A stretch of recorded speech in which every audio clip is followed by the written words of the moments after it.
Hello, this is State Representative Martin McLaughlin from the 52nd District on a bright, sunshiny day. Yesterday, the governor and Democratic leaders signed the budget to great fanfare and media attention, all declaring, this year's budget is balanced. Well, I was there, people, live at 5:30 in the morning.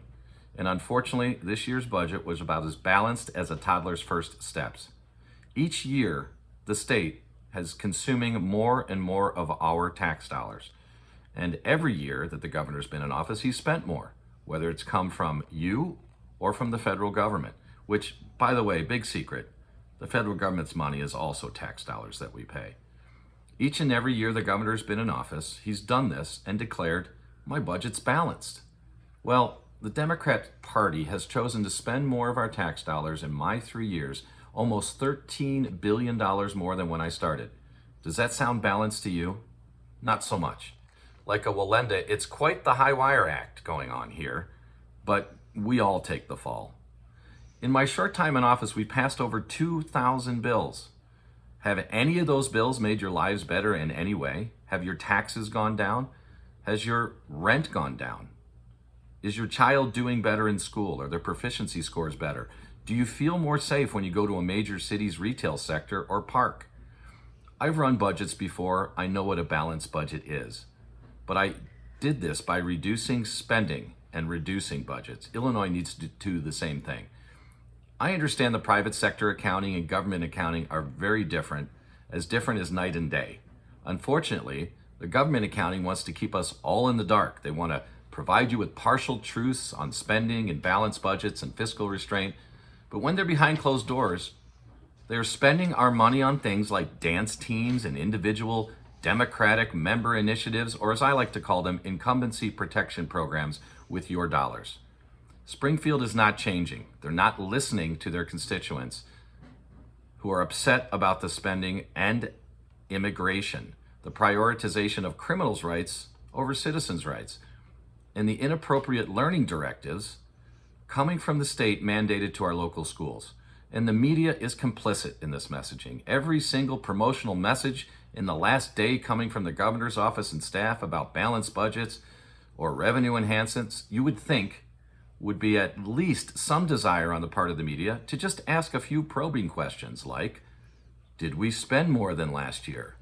Will we begin to control spending in the future? This doesn't happen. I'm not happy to be in the position to have to bring the true numbers to your attention.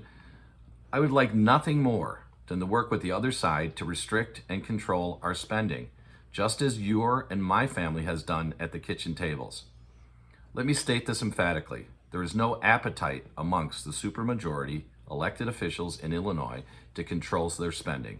Until we identify these people, no matter what party they're in, they'll continue to abuse and use your tax dollars as their own.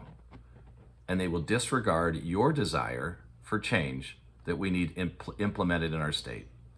In this upcoming session, I will provide an alternate budget, one that recognizes the realities of what we're all going through, one that recognizes the state has to do more with less, one that will stop being proud of our state's worst in nation credit rating.